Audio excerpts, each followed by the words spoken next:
I know the post parade presented by OCD Pellets is starting soon. We have to keep an eye on Liberian Freighter. Remember, he's a little difficult to get to the gate. He's already starting to freeze up here. He was a big handful before the Inglewood last time out. You know, I told Neil Drysdale just last night, I said that was one of the most phenomenal jobs to win a graded stakes with this horse. And he's also won on the main track stakes races at distances of 7.5 furlongs. The one Ryehill Dreamer starts off our post parade. Joe Talamo getting an exception for the stakes race while he is serving in a suspension.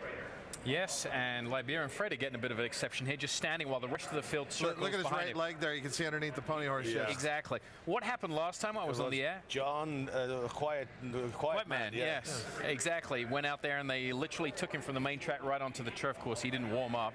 Here's the 4, the usual QT, Victor Espinoza, Jim Cassidy. Again, another horse that should get a good trip in behind the pace. Last time he faced Sydney's Candy, he beat him in the Breeders' Cup Mile. Scratch the 5, the 6 is Gold Wacky. He's by Dalakani, whose offspring kind of like to go about 1.5 miles, and he looks like a 1.5 mile sort of horse, but Mr. Duchessois bought him with the Arlington Million in mind. Good starting spot for him here. He's got great class, just as Frank pointed out, the distance. Here's Sydney's Candy. We know what to expect from this one. No surprises from the get-go here.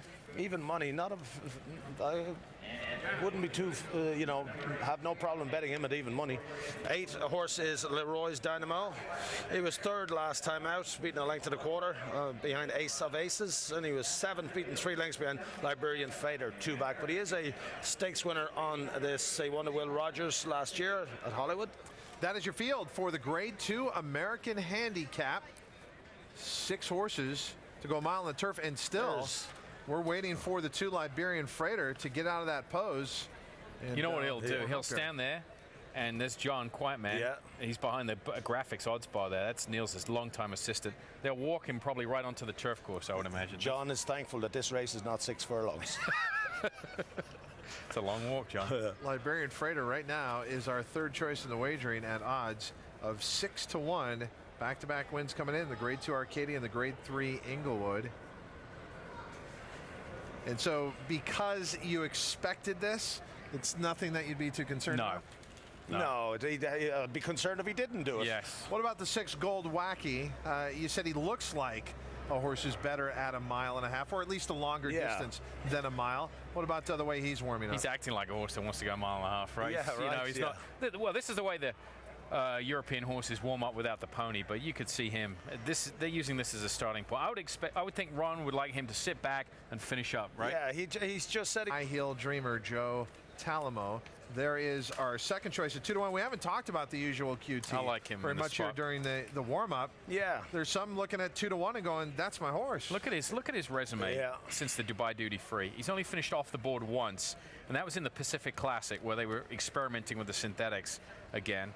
Outside of that, I mean, this is a horse that was 3rd in the Breeders' Cup Mile, only beaten 2 lengths, and he's run well this winter as well. He might be rounding into form now. You know, he was 3rd last time out, but I think it was a race that they kind of, 47-2. It's not that slow, but when you look at the race, he was way back, and he finished up strong. I think today he's gonna run a bang-up race. Now, you talk about that, jolts my memory. I think he might have had some foot issues before the Inglewood. Yeah, he did.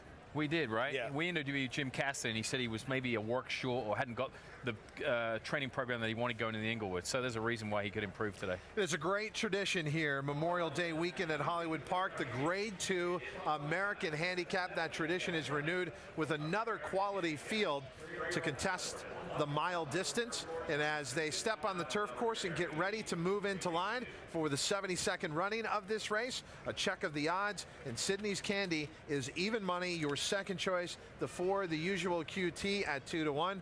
Obviously, Sydney's Candy making quite an impression for Frank Lyons to say, I'll just take the even money and leave it at that. Sure. What about you, Simon? What would you be playing in here? I would play the usual QT for me at 2-1. Yeah, that would be my play. Hopefully you're in at tvg.com.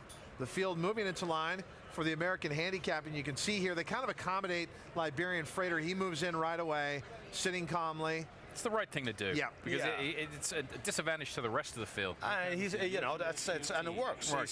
He doesn't mind being in the gate. He just minds warming up. Yeah, another horse that sometimes gets a little hot out there is the usual QT. We can see him spinning around. You know, we see so many offspring of unusual heat get so that Nureyev washy. in there. Yeah. And Nureyev is theatrical, Yeah. unusual heat, spinning world, all a little highly strung. Now he moves in. Sydney's Candy patiently waiting his turn. And as we've been speaking here, the usual QT is now 9-5 as the second choice, moving in easily as the 6 Gold Wacky, the German bred, making his U.S. debut for owner Dick Duchessois and trainer Ron McAnally. And he will move into line at 9-1. So that leaves 2 horses, Sydney's Candy and Leroy's Dynamo. Sydney's Candy needs a little bit of extra help. Now moves in. And now backs out. Oh, easy. We don't want him to go over there the way he was backing up. You know, this is the type of horse, he's got some quirks to him. Yeah. That you wouldn't want to get him too up, so that's the right move. Victor jumping off. Oh, excuse me, not Victor. Yeah, Joel Rosario. Joel Rosario, yeah.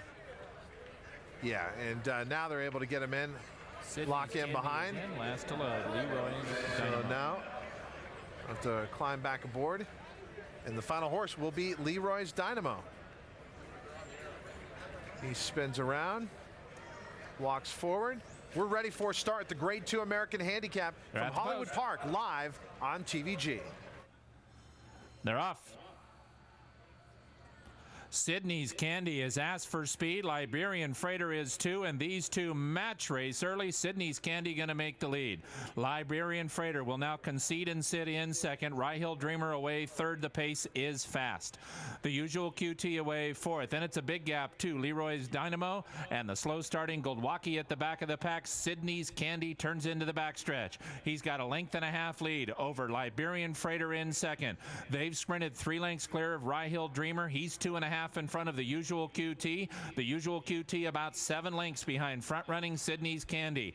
Then it's another 7 back to Leroy's Dynamo. Goldwacky is the trailer, strung out in the 72nd American Handicap. Sydney's Candy with pressure from the California-bred Liberian Freighter. Sydney's Candy into the far turn, only 3/4 of a length, and he's had to run hard the entire way. Liberian Freighter on the attack in second. Ryehill Dreamer is third, and he's coming after the front runners. The usual QT's gotta go from there. He is 9 lengths behind Leroy's Dynamo and Goldwacky top of the stretch. Sydney's Candy is 1/4 of a mile from the money. He leads Liberian Freighter by 1.5 lengths. Ryehill Dreamer within 2.5 of the lead. The usual QT has 4 to come, and Joel Rosario demands a final furlong from Sydney's Candy. Ryehill Dreamer trying to gut him down on the money. He's got him in his sights. Sydney's Candy 3/4. Ryehill Dreamer a surge on the outside. Sydney's Candy, Ryehill Dreamer! The 72nd American Handicap goes to Ryehill Dreamer on the money over Sydney's Candy, the usual QT, and Leroy's Dynamo. What a finish here in the American Handicap. This is a good reason to come back for Joe Talamo, and had to love what was going on in front of him. At 8-1, he appears to catch Sydney's Candy on the wire. Yeah, it's very, very tight here. They set out some blistering fractions. The opening quarter, not too bad. The second quarter, very quick, sub 22. Yeah, I can't sub believe 23. that opening quarter, though. It says 23 and 2. It's gotta be quicker than that. Yeah, it has to be quicker than that. And just the last jump, Joe Talamo gets his revenge of being taken off Sydney's Candy. Sydney's Candy's a very good horse, but he's one-dimensional. That's the problem. He's all in, and it found him out here today where they went so quickly. Ryehill Dreamer getting the job done. Off at odds of 8-1. How many times have we seen a Julio Canani winning big races at a mile on the grass here at Hollywood? Yep. This is a horse who had shown ability before at the mile distance, beating the likes of Medici Code last year at the Oak Tree at Hollywood Park meeting.